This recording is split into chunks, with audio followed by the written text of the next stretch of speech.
I've been investing for 10 years. I've been through cryptocurrency bull markets and bear markets. I've been through major corrections as well as big crashes and the boring sideways stuff. And looking back, there's 10 really obvious lessons that I wish I knew from the start. Now, if you're stressing out and you've not put a penny in the market or you're wondering what the hell to do, this may save you some time. It may save you a bit of stress and probably some money. If you like this sort of stuff, leave a like. And I want to know, really do want to know this, by the way, what's your worst mistake that you've ever done? The first one, quite obvious, and it will kind of base the video around some of the stuff around this, is start as young as possible.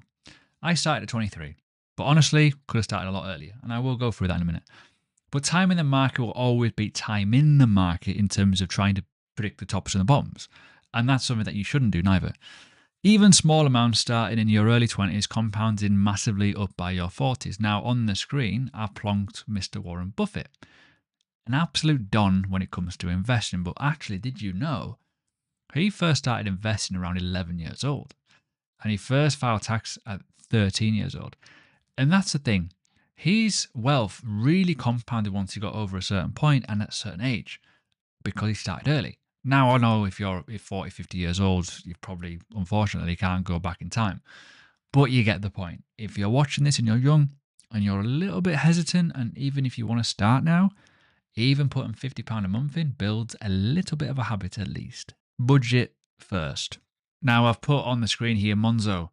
The only reason being I use Monzo, and that insight, that screenshot is really handy, especially if you are looking at your bank and thinking, right, what are my direct debits? What are my outgoings and what have I got left? And it can kind of predict and forecast pretty good.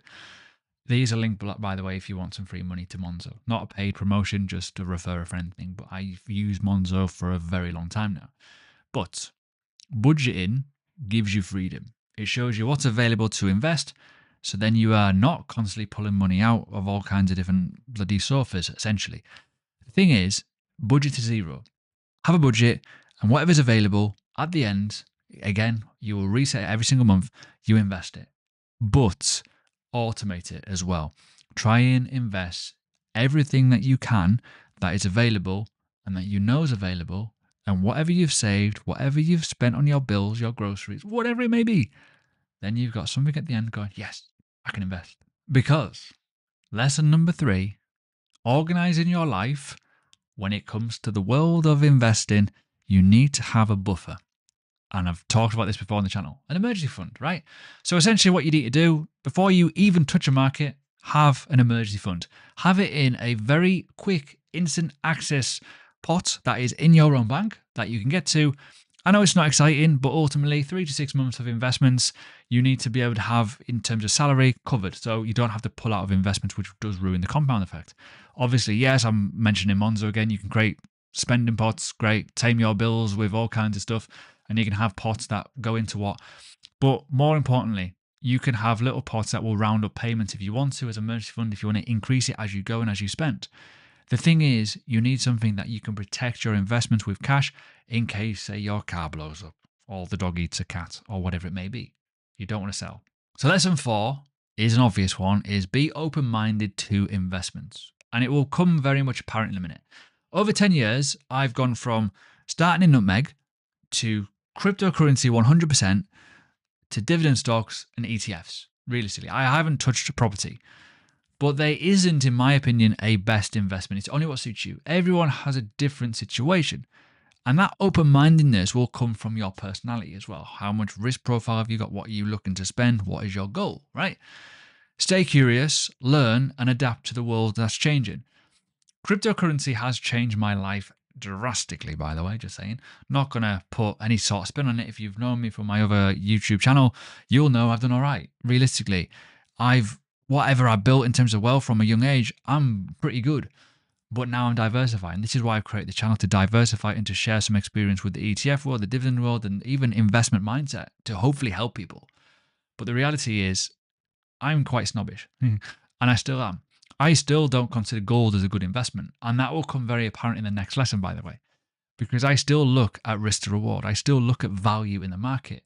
But that doesn't mean don't buy something because it's high. It just means look to see what it is. And do you need it in your portfolio? And I say this an awful lot. Be open-minded, but don't be too crazy, because You can have too much of one good thing. Realistically, you can. Look at how much chocolate you can eat. You can't eat it all, can you? No. And let's talk about lesson 5. And I've just put on the screen here gold, because a lot of people are talking about gold now. High prices does not mean it's quality, by the way. It just means it's expensive, right? I know, I've said it. Everyone talks about it, doesn't mean it's good. I've chased hype before and lost. Cryptocurrency is literally the market where it's got the most steroid juice flowing through it at given points with hype. Valuation and fundamentals matter more than social media noise. That is one of the biggest things I can tell you. Gold to me is expensive at its current price. For me, it was sat in a lost period of time. From this period here, you can see it very, very clearly. From 2020 to literally not even that long ago, you could probably argue, probably February 2024, it did nothing for ages. And all of a sudden, it's absolutely flew. Now it's quality. I'm a Bitcoin person. Don't really want to buy gold personally. I can see the appreciation of it. I can understand why it's a better situation. But realistically, in my investments, I've outperformed gold massively when I bought Bitcoin. Even some of the stocks I've held in the past, I've outperformed it. But you've all seen it. You've all seen the videos and the queues outside the bullions and stuff like that. Doesn't mean it's quality. It just means it's expensive, if that makes sense. Lesson 6, and it's an obvious one. The more data, the better, especially when it comes to stock market investing, especially when it comes to cryptocurrency. Emotion will give you a problem. Bad decisions, obviously. Now, data gives you clarity, whether it is Stockopedia on the screen, dividend history, growth rates. The more quality information, the better judgment you have, because you can understand data more than what you can with your own emotions. Everyone's different, right? I highly recommend Stockopedia if you are looking to do market research on individual stocks. I have a lot less individual stocks nowadays. I have a lot less cryptocurrency nowadays because I don't need to have them. But what I do want is to understand what my portfolio is doing over the course of time. Now, there's some stuff that has done drastically bad today, as you can see here, awful. It isn't the best stock as it stands, but it has been. But realistically, every single stock will give you this data problem. That is the issue that you're going to have with everything. But the more data you have, the better decisions you can make. And you can hopefully get less of those bad days when data earnings go bad, realistically, right? Because that's what's happened here. Now, when we talk about that, your portfolio should have a plan, whether it is dividend growth in terms of like a dividend stock growing its dividend every single year, or quality. What I go for on the left-hand side is this, and I've talked about it before, is quality of the stock, the value of the stock, the growth of the stock, and the momentum of the stock. It's kind of an amalgamation of 4 key ingredients, and most of them are pretty good. And they have performed pretty well. And you can see at the top of the screen here, they have outperformed the S&P or the FTSE or whatever valuation I've gone for in terms of the past, which is what you kind of want. Data will give you a better situation, because if you're just nitpicking or picking up random stocks because it's the first one that's appeared on the screen or it's on the news or whatever, if you're picking stocks based off the news, for example, or what people are telling you to do, that's a big issue. You need to look for your own sake. Now, this is probably, for me, my bread and butter. And it's going to sound pretty drastic to some people who follow a different mantra. There's 2 different ways of investing. And I'm going to cover both of them because they are very, very important. But I think this one's the most important. Lesson 7, take profit when you can. Greed kills more gains than losses ever do. They do. Because if you leave money on the table, you're going to lose. If you're in very speculative ETFs, very speculative stocks, and you've not looked and thought, should probably take some profit now, you should. Because if something's doubled, tripled, quadrupled, it's okay to trim. You're never ever going to sell the top. But locking in something and being able to rebalance your portfolio so you're keeping it is the best thing. That is one thing that I do quite a lot of. And people probably hate that with me in some ways, because I do get a little bit twitchy. Even today, I've sold some losses, and we're going to go through that in a minute because I think that is also an important lesson.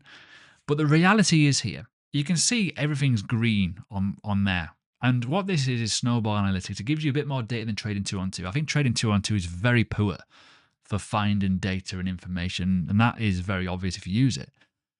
But you need to understand your portfolio. If you know that you have made some big money on something, take the profit. I mean, look at that financials. Look at the amount of money I've made there in the past on this portfolio. It's ridiculous, really. So I have made some money here on the stock market, which is very nice. And I've not had this portfolio very long. But as I say, trim it, rebalance it, move it somewhere else. Because lesson 8 is the opposite side of it. If you are very confident in the stock, buy when it's low. Buy when it feels wrong. Buy when there's blood on the streets, because the hardest buys are usually the best ones, realistically, right? Because you kind of, why is that doing this? Now, the exception to the rule is Hilton Food Group. I am selling it because I'm sick of it. I do not feel confident in it anymore.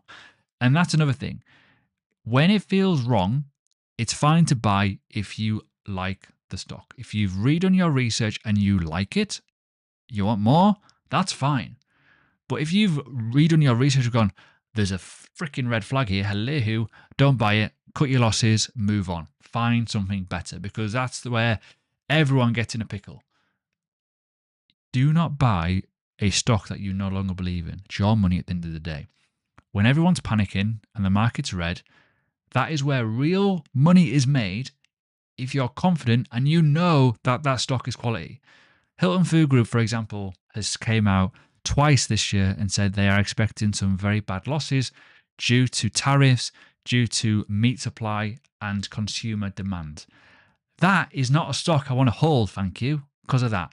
So yes, you can't time bottoms. You cannot time what's going to happen with data, but buying quality stocks is useful.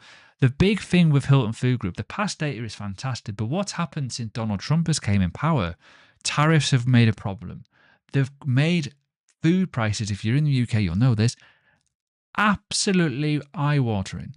That's a bit of a problem. So yeah, maybe I should have cut my losses a lot earlier in the first little tariff kind of move. But hey, it is what it is, unfortunately. But that is, again, a lesson that you will learn. And that's a real-time lesson that you got literally seeing from me now. Tax wrappers, lesson number 9. Now, when I first started investing, this wasn't really a thing, or if it was very, very low amounts. You need to use these early. 20 grand ISA allowance if you're in the UK. Tax-free, kind of. If you're buying American stocks, they will be a withholding tax on your dividends, okay? Capital appreciation is all tax-free. If you're in UK stocks, dividends and also appreciation is free. So tax wrappers like this, or even your SIP, can protect your gains and dividends from the taxman. Compounding tax-free does make a difference, because when you lose 15% of your, say, your Apple dividend, which is already low, it's kind of pointless. And a lot of people do say that in the comments going, why don't I buy US stocks? That is the reason why. I am going to be buying the All World High Dividend Yield Vanguard Fund, which is all about the dividends. It's about 2.9% yield, but it is on the London Stock Exchange. That makes it fine. So remember, what exchange are you buying it in? Realistically, the low fee funds that pay a dividend will give you some good compounding over the course of time if you put it in the right tax bracket or tax wrapper account, essentially. And lesson 10, it's okay to take a loss. Do not hold things to zero. Everyone wants to be perfect and find charts that look like this, for example, that is just as it stands in September up only. And it's nice. But losses do teach you something. They teach you discipline and risk management. Risk management is absolutely key. Selling a loss isn't a failure. It's just freeing up capital for something better, and it is. And as I say, I'm a cryptocurrency investor, and just to give you a bit of an idea of the crypto market, look at the state of that wick to the downside. Awful. But if you just look over the course of time, this is crypto. Very, very boom and bust, right? It's okay to sell at a loss. It's okay to drop it and go, ooh, I'm out of this. Obviously, that is a very, very extreme example, but it is unfortunately what happens in other markets. At the end of the day, you need to have risk management. So when I have my pie, for example, I'm rebalancing it. And you'll see it in an update in a video very, very soon. I'm going to be changing a lot of my dividend stocks lower, but have a higher percentage in the All World Dividend Fund, which is what I mentioned, which will have over 2,000 stocks in it, which will diversify and reduce the volatility, give me stable returns, give me a decent yield, and I don't have to worry about the individualisms of, say, data going wrong or Trump saying something stupid, which does make it easy to manage in terms of when I want to belt feed this, because I do want to put a lot more money into it. I want to be comfortable before I do that, and that takes time. But I said I will give you something to chew on. It's all about consistency, and that's the thing. Build a habit. Whether you are going to the gym every single day, whether you are eating a certain food every day, you will start seeing results because of it. Likewise with the world of investing. You need to dollar cost average in on top quality index funds or individual stocks and stick with it over the course of time and manage it. Don't over risk, don't get over emotional. But yeah, after 10 years, that is it. Consistency will beat perfection. And if you build habits around your savings accounts, around your investments and learning, and then results will eventually just come naturally. If that did help, and I hope it did, please do leave a like. And as I said at the start of this video, drop a comment. Let me know what your worst mistake is or your worst investment. I'd be keen to know. And yeah, watch this video. This will massively help you get started if you are genuinely want to go for it.